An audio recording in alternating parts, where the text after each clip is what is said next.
natin ng seal ng Office of the President.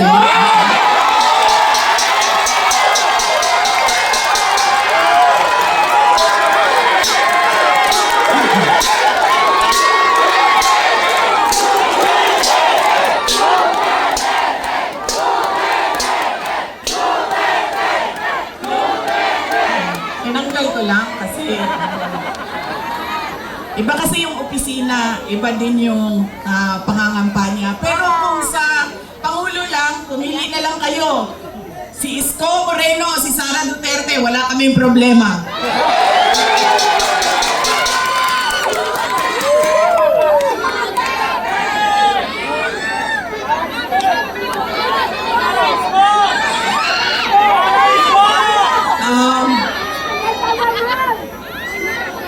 Bakit po ba lagi pabalik-balik o paulit-ulit ang problema ng ating bayan?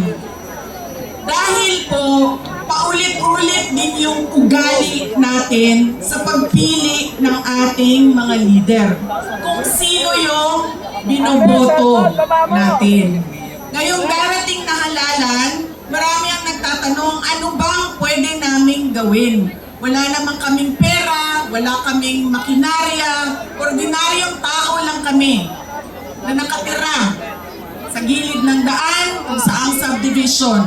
Pero gusto namin na merong makitang pagbabago sa nangyayari at para sa ating bayan.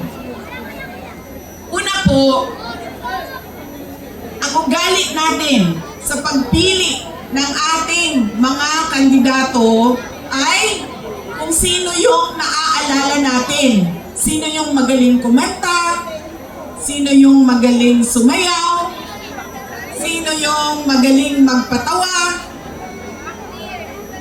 Yan ang lagi nating naaalala kapag tayo ay boboto na.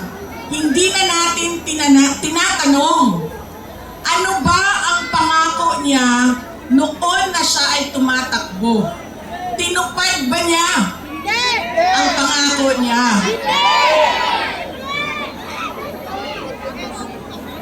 Diba?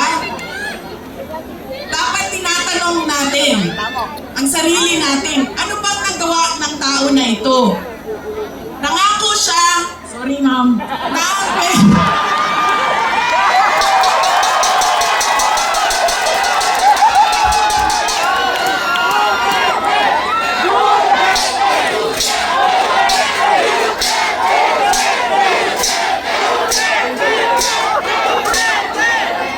alam niyo, paano ko ba sabihin ito?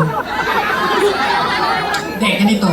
Tulad na lang na magkaibang tao kami ni Pangulong Rodrigo Duterte. Si Pangulong Rodrigo Duterte ay hindi si Inday Sara Duterte. Si Bongbong Marcos ay hindi si Amy Marcos.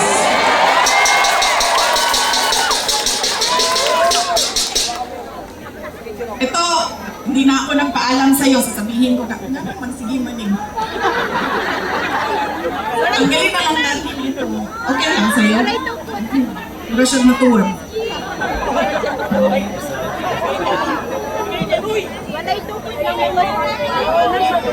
Ganyan na lang. Pwede makita ninyo na pumayat na ako. Salamat, Martin Romualdez! Pumayat si Inday Sara!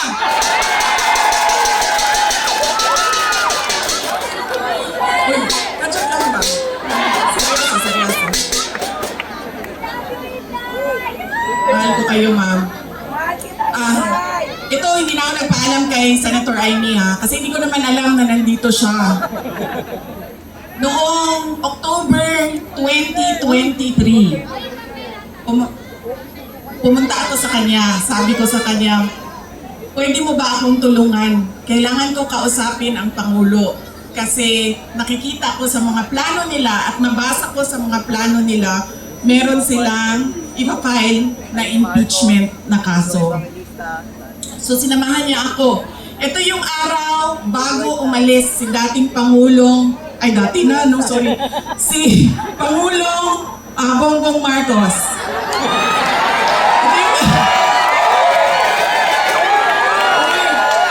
Hindi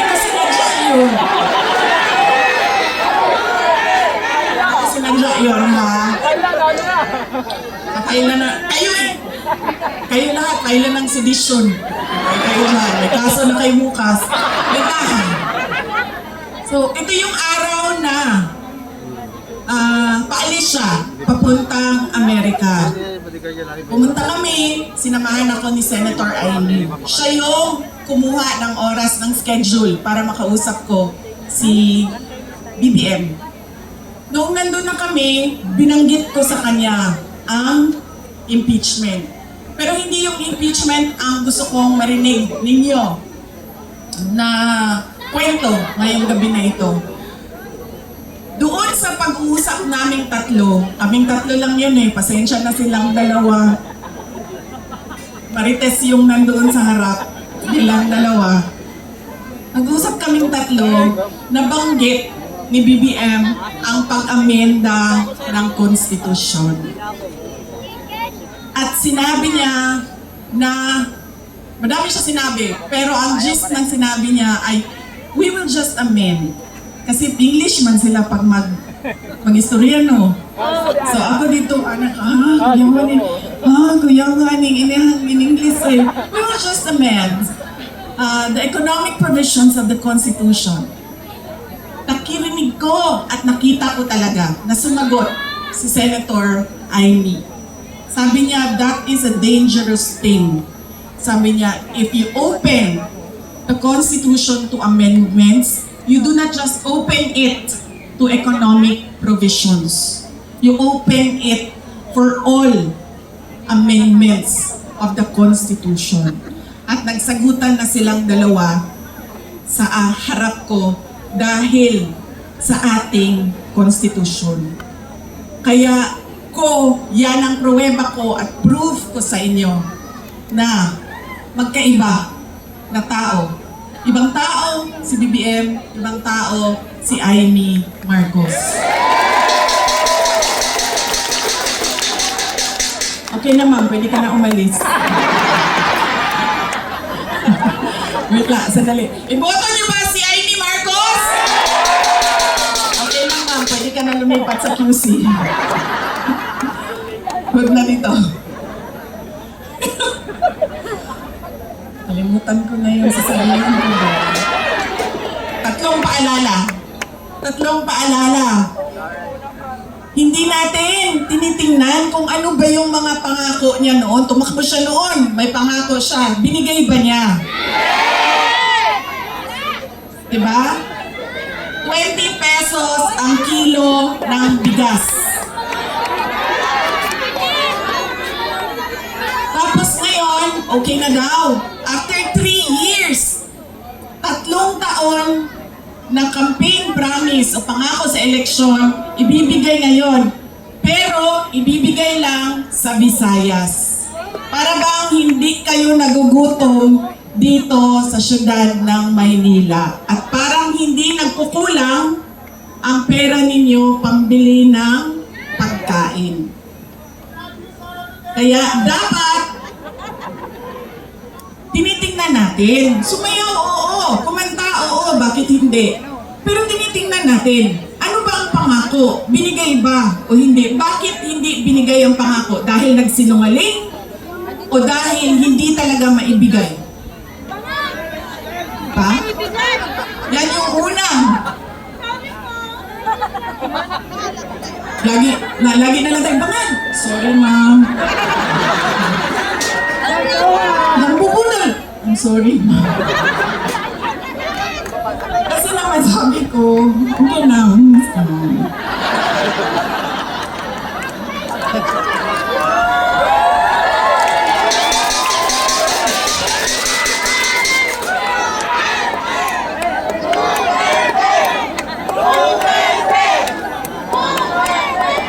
Alam nyo, yung bangag na yan, hindi totoo. Hindi naman ako kasi tumawa dahil tinawag siyang bangag. Andun ka din, di ba? Hindi ako, kasi sa Bisaya, ang bangag, di ba? Bangag, bangagan, bangag. Bangag yung bongbong! Oo. So, pag sinabi mong bangag sa Bisaya, hindi siya adik. Kung sa bansa to, akida. Butas yung bulsa! Diba?